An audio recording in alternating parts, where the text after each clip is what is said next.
बिस्मिल्लाहिर्रहमानिर्रहीम।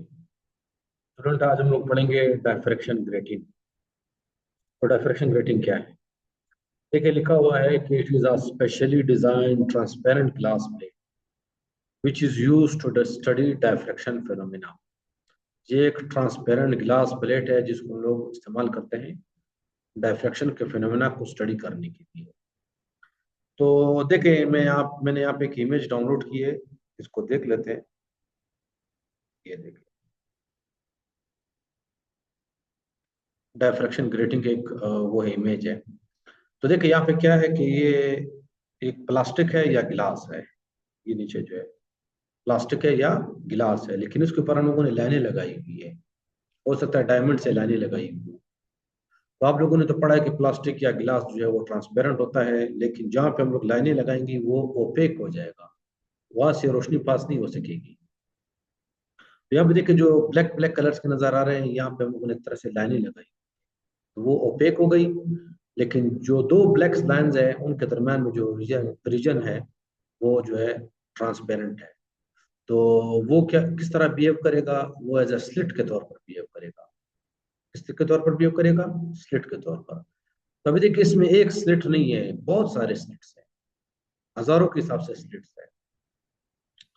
तो आप कह सकते हो कि डायफ्रेक्शन ग्रेटिंग जो है वो सिंपल सी बात है कि हम लोग कह सकते हैं कि many many slits, many many slits. और याद रखिए, जो स्लिट्स है इनकी विड्थ सेम होती है, और उनके दरम्यान में जो लाइनें होती है उनकी विड्थ भी जो है सेम होती है। तो अभी सवाल ये पैदा होता है, अच्छा, एक रियल पिक्चर जो है उसकी कि डायफ्रैक्शन ग्रेटिंग किस तरह दिखाई देता है, वो ये है। तो देखिए, ये एक पिक्चर है डायफ्रैक्शन ग्रेटिंग की। तो इसमें याद रखें, वो जो ब्लैक लाइनें हैं, जो लाइनें हम लोगों ने इसके ऊपर खींची हुई है, कुछ जगहों को हम लोगों ने ओपेक बनाने के लिए वो नजर नहीं आ रही, लेकिन ये प्लास्टिक है या गिलास है। और इस पे देखिए लिखा हुआ है 600 लाइन्स पर मिलीमीटर। 1 मिलीमीटर पे हम लोगों ने तकरीबन 600 लाइनें खींची। या आप कह सकते हो कि 1 मिलीमीटर पे 600 स्लिट्स बने हुए। तो उसको हम क्या कहेंगे? Diffraction grating. एक और इमेज देख लें, ये भी एक डायफ्रैक्शन ग्रेटिंग है, ये जो नीचे पड़ा हुआ है। तो ये है, हो गया डायफ्रैक्शन ग्रेटिंग। अभी सवाल ये पैदा होता है कि डायफ्रैक्शन ग्रेटिंग को हम लोग क्यों इस्तेमाल करते हैं? हम लोग क्यों इस्तेमाल करते हैं? डायफ्रैक्शन का फिनोमेना तो हम लोगों ने डबल स्लिट से भी परफॉर्म किया था। तो आ जाते हैं इस बात पे, इस बात का आंसर देखते हैं। तो देखिए, हम लोगों ने पढ़ा सिंग डबल स्लिट एक्सपेरिमेंट। तो डबल स्लिट एक्सपेरिमेंट में क्या था कि हमारे पास डबल स्लिट्स थे। क्या थे? Double slit. और सामने हम लोगों ने रखा हुआ था स्क्रीन, और यहां से हम लोगों ने लाइट को पास किया।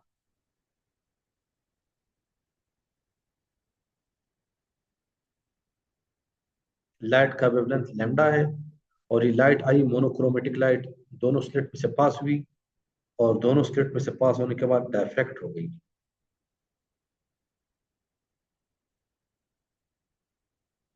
क्या हो गई? डायफ्रैक्ट हो गई, और ये स्क्रीन पे आई। तो स्क्रीन पे इंटरफेरेंस का फिनोमेना हुआ, कुछ जगहों पे ब्राइट फ्रिंजेस, कुछ जगहों पे डार्क फ्रिंजेस मिले। और आप लोगों ने उसका पैटर्न देखा था कि alternate bright and dark fringes बनते थे वहां पर। तो देखिए, अगर आप उसको लैब में एक्सपेरिमेंट को परफॉर्म करेंगे, डबल स्लिट एक्सपेरिमेंट का, तो आपको इस तरह का रिजल्ट मिलेगा। लेकिन याद रखिए, आप यहाँ पे देख सकते हो कि ये जो ब्राइट फ्रिंज है या डार्क फ्रिंज है, ये वेल डिफाइंड नहीं है। ये क्या है? वेल डिफाइंड नहीं है। मतलब ये देखिए, स्मीर एक तरह से मिले हुए हैं, ब्राइट और डार्क। तो याद रखिए, हम लोगों ने इसके लिए क्वेश्चन पढ़ी थी कि d sine theta is equal to m lambda. D sine theta is equal to m lambda bright fringe के लिए। तो अभी देखिए, फर्ज करें आप लोगों ने एक लाइट का वेवलेंथ मालूम करना है डबल स्लिट एक्सपेरिमेंट के जरिए, तो आपको थीटा चाहिए। लेकिन इस केस में आप थीटा सही तरीके से मालूम नहीं कर सकते, क्योंकि देखिए, एक ब्राइट फ्रिंज यहाँ से शुरू हो रहा है, यहाँ तक एक फैला हुआ है। तो यहाँ पे जो थीटा है वो वेल डिफाइन नहीं होगा। तो इसलिए याद रख लिया हम लोग, अगर हम लोगों ने प्रिसाइज मेजरमेंट करनी है वेवलेंथ की, तो हम लोग डबल स्लिट के जरिए नहीं कर सकते, डबल स्लिट के जरिए नहीं कर सकते। अभी आ जाते हैं कि फर्ज करें अगर डबल स्लिट के जरिए नहीं कर सकते तो फिर हम लोग क्या करेंगे। तो देखिए यहाँ पर एक इमेज है, इसमें देख लें, इस इमेज को देख लें। ये पहले वाले में जो है एक स्लिट यूज हुई है, ये क्या यूज हुई है, एक स्लिट यूज हुई है। और आप देख सकते हो कि ब्राइट फ्रिंज और डार्क फ्रिंज ये उनकी विड्थ बहुत ज्यादा है। लेकिन जब हम लोगों ने दो स्लिट यूज किए तो ये रिजल्ट आया। अगर हम लोग 30 स्लिट यूज करेंगे तो ये रिजल्ट आएगा। तो देखिए अभी रिजल्ट बेहतर से बेहतर होता जा रहा है। ब्राइट फ्रिंजेस जो है वेल डिफाइन होते जा रहे हैं, क्लियर होते जा रहे हैं, और डार्क फ्रिंजेस भी वेल डिफाइन होते जा रहे हैं। तो देखिए अभी लास्ट में 7 स्लिट का रिजल्ट, तो 7 स्लिट का रिजल्ट जो है और ज्यादा क्लियर है। क्या है, और ज्यादा क्लियर है। अब यहाँ पे एक और इमेज है, ये भी बता देता हूँ, इधर देख लें, इस इमेज को देख लें। तो देखिए ये एक्चुअल लैब की पिक्चर है, ये डायफ्रैक्शन ग्रेटिंग है, ये डायफ्रैक्शन ग्रेटिंग है, और यहाँ से हम लोग लाइट को भेज रहे हैं यहाँ से। और सामने स्क्रीन पे देखें, आपको जो है वेल डिफाइंड जो है वो फ्रिंज पैटर्न मिल रहा है। डॉट सिर्फ है, ब्राइट डॉट्स है, फिर डार्क है, फिर डॉट है, डार्क है। तो इसका मतलब ये हुआ कि डायफ्रैक्शन ग्रेटिंग का ये फायदा ये हुआ कि अगर हम लोग डायफ्रैक्शन ग्रेटिंग यूज करेंगे तो हमें एक वेल डिफाइंड जो है, एक क्लियर जो है पैटर्न मिलेगा ब्राइट और डार्क फ्रिंजेस का। तो उस केस में हम लोग जो है एक ब्राइट फ्रिंज का जो एंगल है वो अच्छी तरीके से मालूम कर सकते हैं, और फिर हम लोग जो है प्रिसाइज मेजरमेंट कर सकते हैं वेवलेंथ की। तो चलिए अभी आ जाता है, सवाल पैदा होता है कि ये जो डायफ्रैक्शन ग्रेटिंग है उसकी वजह से हमें इस तरह का प्रिसाइज और वेल डिफाइंड या अच्छा रिजल्ट क्यों मिलता है। तो इसके लिए चलते हैं नेक्स्ट स्लाइड पे। तो देखिए ये मैंने डबल सॉरी डायफ्रैक्शन ग्रेटिंग बनाया हुआ है, और ये सामने स्क्रीन है, ये क्या है, स्क्रीन है। तो देखिए ये ग्रेटिंग है,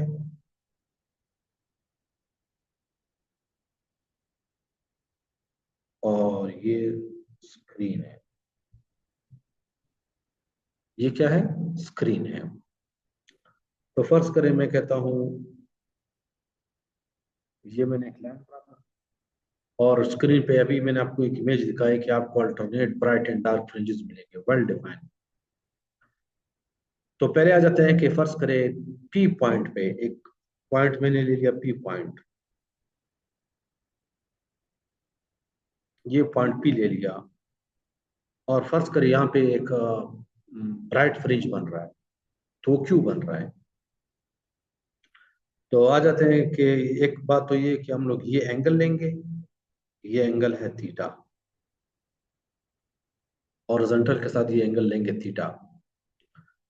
तो अभी देखिए यहाँ पर अगर आप इस स्लिट की बात कर ले, इन दो स्लिट्स के दरमियान जो फासला है इसको हम लोग कहते हैं डी, बाज औक़ात उसको कहते हैं ग्रेटिंग एलिमेंट भी कहते हैं। तो दो स्लिट्स के दरमियान में जो फासला है वो क्या है, डी। और ये जो ब्लैक में बना रहा हूँ ये ओपेक रीजन है, ये क्या है, ओपेक है। और ये रीजन क्या है, ट्रांसपेरेंट है। देखिए यहां से लेकर ये ट्रांसपेरेंट है, फिर ओपेक है। तो ये बात तो आप लोग क्लियर हो गई होगी कि स्लिट, दो स्लिट्स के दरमियान फासला कितना है, डी है। तो अभी मैं इस लाइन को बिठा देता हूँ, लेकिन ये आप लोगों ने जहन में रखना है कि ये एंगल है थीटा।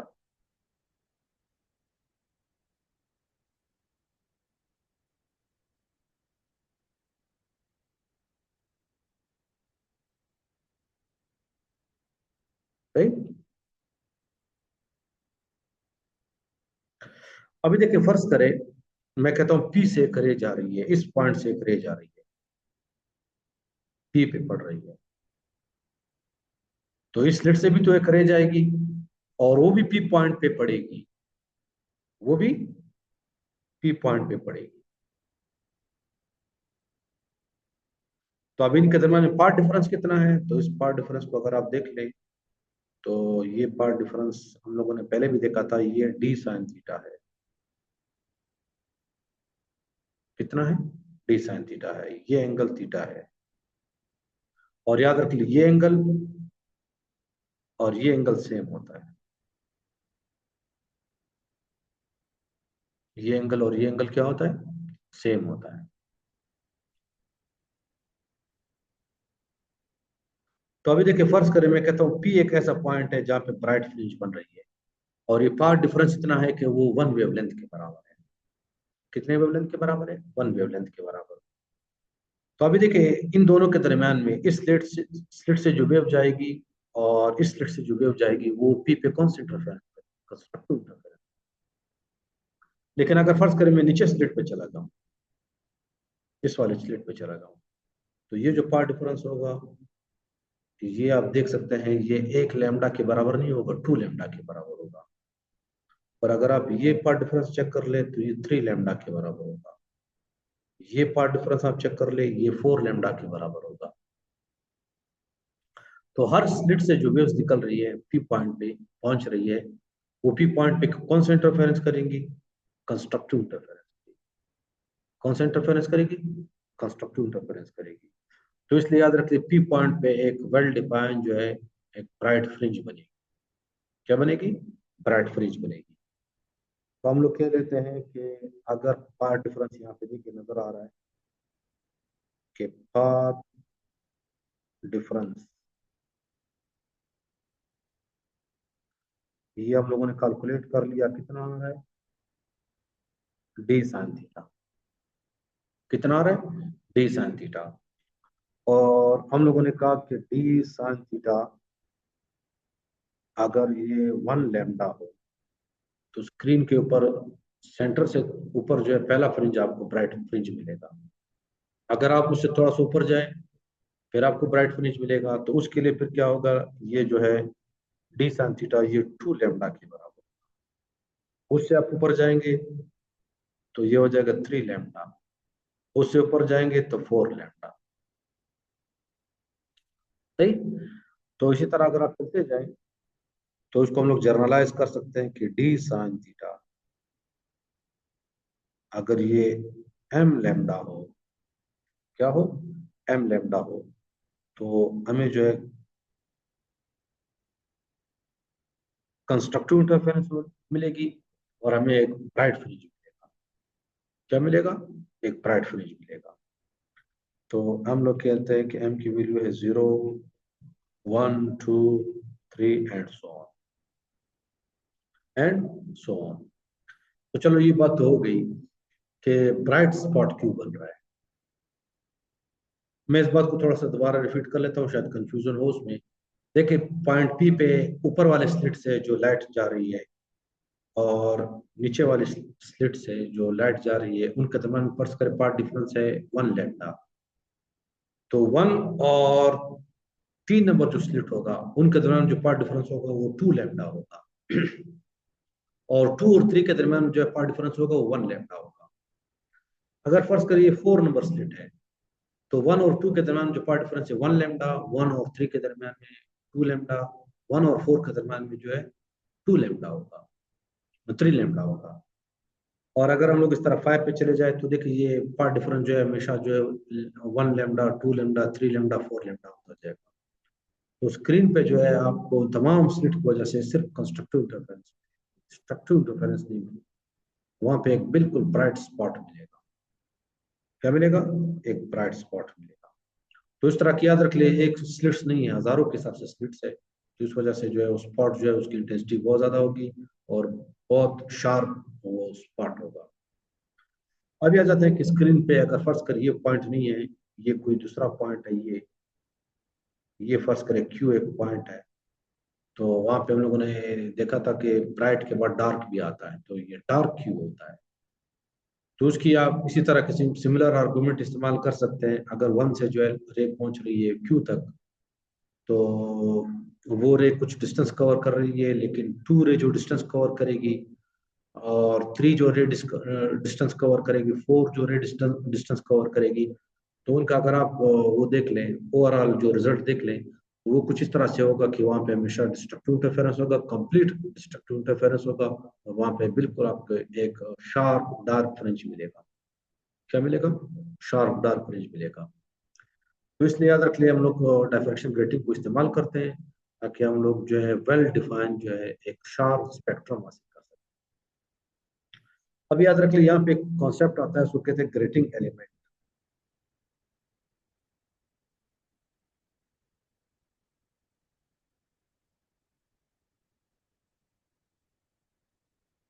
क्या आता है? Grating element. तो देखिए ग्रेटिंग एलिमेंट क्या है। ये जो डी क्वांटिटी है,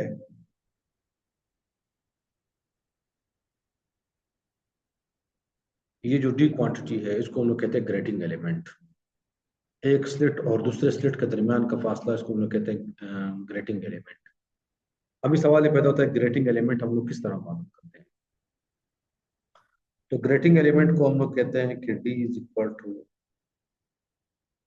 1/n। 1/n। 1/n से मालूम करते हैं। अभी n क्या चीज है? ये है, n जो है वो नंबर ऑफ लाइंस पर सेंटीमीटर है। क्या है? नंबर ऑफ लाइंस पर सेंटीमीटर। मतलब अगर आप ग्रेटिंग एलिमेंट ले लें तो उसके 1 सेंटीमीटर पे आप लोगों ने कितनी लाइनें बनाई हुई है, कितनी लाइनें खींची है। तो इसको हम लोग कहते हैं एन। अगर आपके पास एन हो, ये मैन्युफैक्चरर जो है जो ग्रेटिंग बनाते हैं वो उसके ऊपर लिख कर देते हैं कि ये एन की वैल्यू है। तो अगर आपके पास एन आ जाए तो एन को आप 1 से डिवाइड कर दें, सॉरी 1 को एन से डिवाइड कर दें तो आपके पास ये टी आ जाएगा। तो देखिए ये हम लोगों ने एक इमेज देखा था, उसमें यहाँ पे देखिए ये आ जाएगा। डायफ्रैक्शन ग्रेटिंग है और यहाँ पे लिखा हुआ है कि एन की वैल्यू जो है वो 600 है। तो इस केस में एन की वैल्यू है 600 लाइंस पर एमएम, पर एमएम। मतलब यूनिट लेंथ पे जो है 1 मिलीमीटर पे 600 लाइंस है।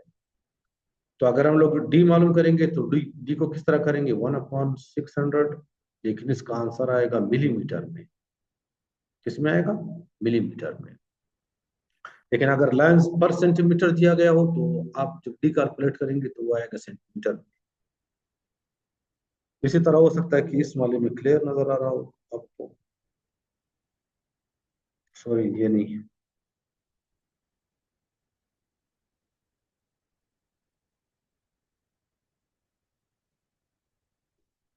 इस वाले में भी देखिए शायद आपको नजर आ रहा हो, यहाँ पे लिखा होगा मैन्युफैक्चरर ने कि 1 सेंटीमीटर पे उन्होंने कितनी लाइनें खींची हुई है। तो ये एन की वैल्यू आ जाएगी। एन की वैल्यू अगर आपको पता चल जाए तो 1 को उस एन की वैल्यू से डिवाइड कर दें तो आपके पास जो है डी आ जाएगा। अब एक और चीज देख ले। यहाँ पे मैं एक और चीज दिखाना चाह रहा हूँ।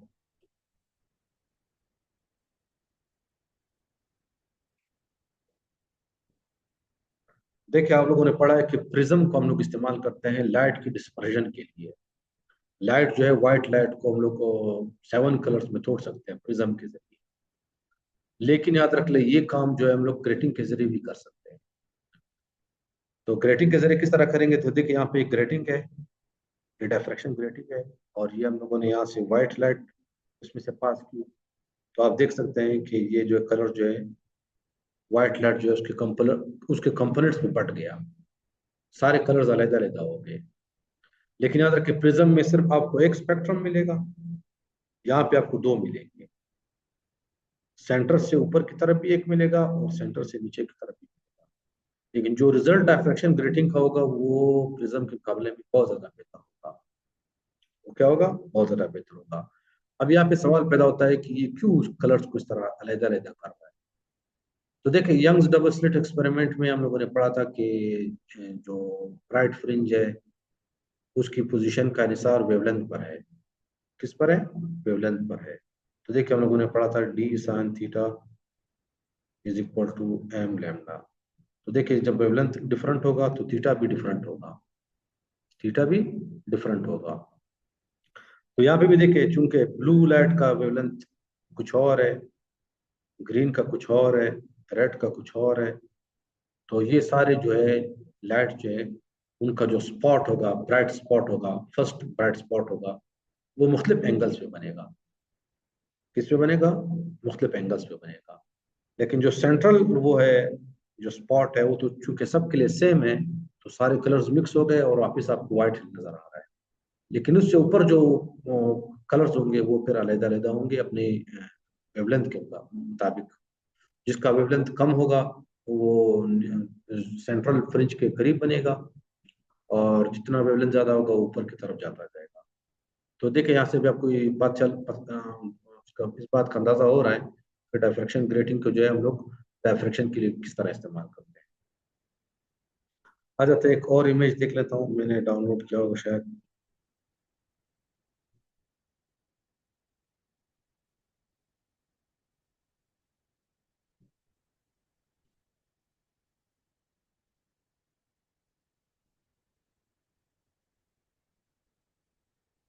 तो यहाँ पे देख लीजिए इमेज,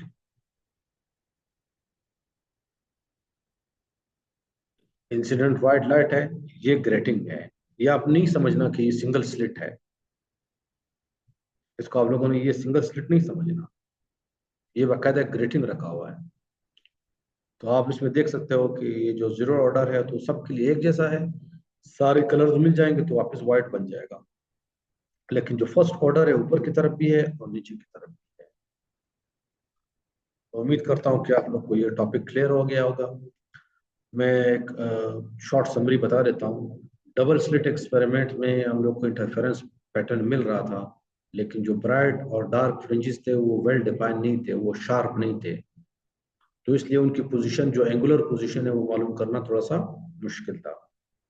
तो इसके लिए हम लोगों ने एक आइडिया देखा कि जितने नंबर ऑफ स्लिट्स ज्यादा होंगे, तो जो जो ब्राइट स्पॉट होगा या ब्राइट फ्रिंज होगी, उसकी जो विड्थ है वो कम होती जाएगी और वो शार्प होता जाएगा। तो इसके लिए हम लोगों ने फिर देखा कि डायफ्रैक्शन ग्रेटिंग को हम लोग यूज कर सकते हैं।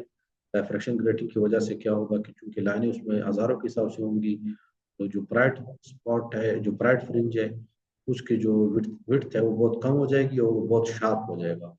तो उसकी एंगुलर पोजीशन मालूम करना हमारे लिए बहुत इजी होगा।